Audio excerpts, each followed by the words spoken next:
Pak Yudi, kalau mengacu data OJK di bulan Juni, pertumbuhan DPK dan kredit ini sama-sama melambat. Apakah hal serupa terjadi di BJB? Ya, jadi terima kasih nih pertanyaan yang selalu mengemuka ya. Eh, di triwulan 2 2023 berdasarkan data yang kami miliki, memang penyaluran kredit nasional ini tumbuhnya hanya 7,76% year on year, Mbak Aneke. Ya memang mengalami tren perlambatan, tapi dibandingkan bulan Mei yang memang masih tumbuh 9,39% kalau dari data yang saya miliki. Namun di BJB sendiri, ya tentunya kami mengikuti arahan yang disampaikan para regulator, utamanya OJK dan Bank Indonesia. Bank Indonesia sendiri juga telah merevisi target pertumbuhannya menjadi 9 sampai 11%. Nah, untuk BJB sendiri, Mbak Neke, saat ini kondisinya pertumbuhan kita itu ada di 10% sebenarnya. Jadi kalau melihat tren pertumbuhan yang ada di kami, terutama untuk penyaluran kreditnya, kami masih punya optimisme bahwa pertumbuhan ini masih ada ruang untuk terus bertumbuh, namun tentunya yang harus kita jaga adalah masalah kualitas ini yang jadi tren saat ini ya. Beberapa kondisi tentunya pertumbuhan meningkat tidak diimbangi dengan mitigasi risiko untuk menjaga pertumbuhan tersebut, tentunya akan menjadi kredit bermasalah yang akan mempengaruhi kita punya portfolio dan tentu mempengaruhi labanya Bank BJB. Nah, kalau bicara sektor-sektor yang tentu sangat saat ini sangat menarik di Bank BJB, ya tentu sebagai pilar pertama kami dengan portfolio lebih kurang 50%-an lah ya, mungkin sekarang seperti 50% angka kami di pertumbuhan kredit konsumer itu meningkatnya rata-rata di sekitar 4-5%. Karena lihat besarnya Mbak Neka, bukan lihat persentase ya.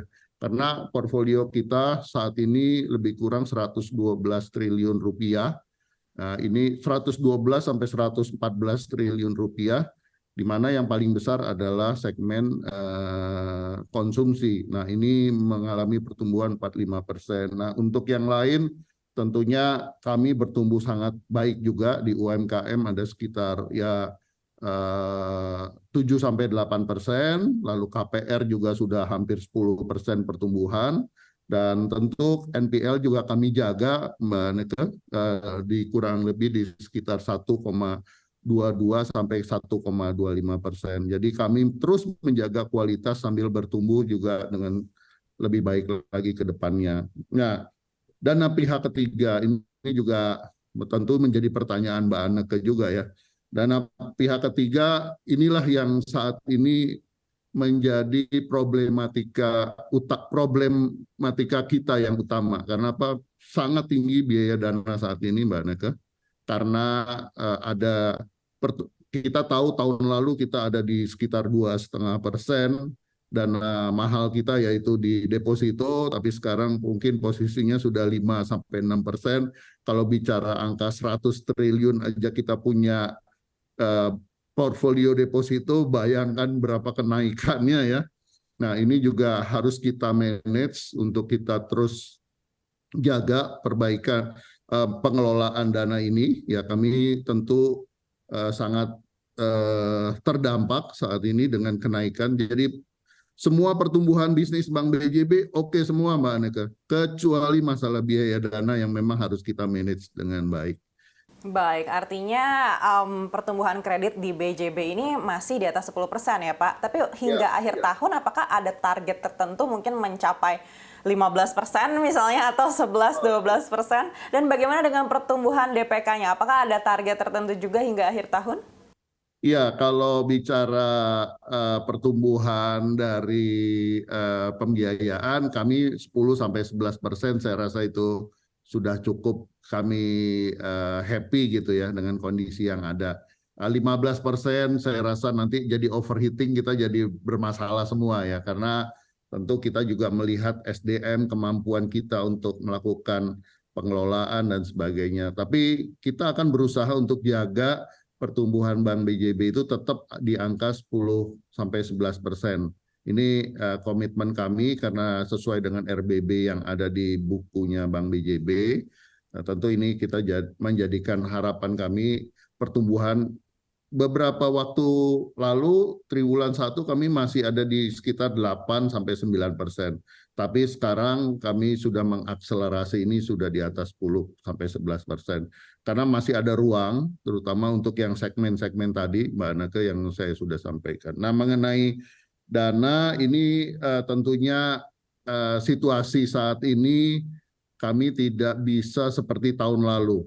Ya, bagaimana untuk mengakselerasi dana terutama di dalam jumlah yang sangat signifikan, walaupun banyak deposan-deposan yang selalu ingin menempatkan dananya di Bank BJB karena mereka percaya bahwa Bank BJB bisa menjaga dana mereka di Bank BJB, tapi tentunya kami ingin mengelola dana ini dengan biaya yang seefisien mungkin.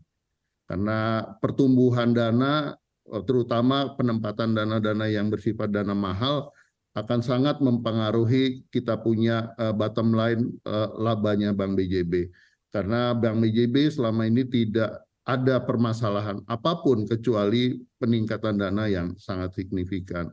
Jadi menurut kami manage sesuai dengan rasio-rasio yang memang ditetapkan oleh OJK terutama, dan kami selalu menjaga agar biaya dana ini selalu efisien di Bank BJB. Mungkin itu Mbak Anake. Baik, Pak Yudi, tadi Bapak sampaikan sektor konsumsi ini memiliki porsi yang paling banyak di BJB. Apakah sektor konsumsi ini juga masih akan menjadi tulang punggung di 2024 nanti untuk BJB? Oh iya, tentu itu menjadi apapun namanya bahwa sifatnya kalau bicara produktif dan non produktif, bagi kami konsumsi itu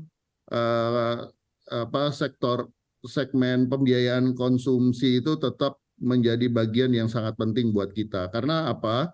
Pertama tentu yield-nya menjadi bagian penting daripada pertumbuhan pendapatan dan labanya Bank BJB, ya. Dan itu juga Mbak Anake, itu selalu dijadikan pertanyaan tuh oleh para analis ya, setiap kami lakukan analis meeting ya, mau ke arah mana gitu. Saya bilang kita tetap di segmen konsumen, tetap kita akan berada di posisi tersebut karena itu menjadi pilar utamanya Bank BJB. Tidak, kita nggak keluar. Segmen lain itu menjadi komplementari buat kita di dalam pertumbuhan bisnis kita. Terutama ya kita masuk ke korporasi pun kami sangat selektif ya. Bagaimana kami turut, karena yang kami kejar akhirnya nanti produk holding ke bawah, value chain-nya itu yang kita kejar ke bawahnya. Akhirnya ujungnya tetap ke sana lagi. Payroll, konsumen, konsumsi dan sebagainya itu menjadi pembiayaan yang penting buat kita juga.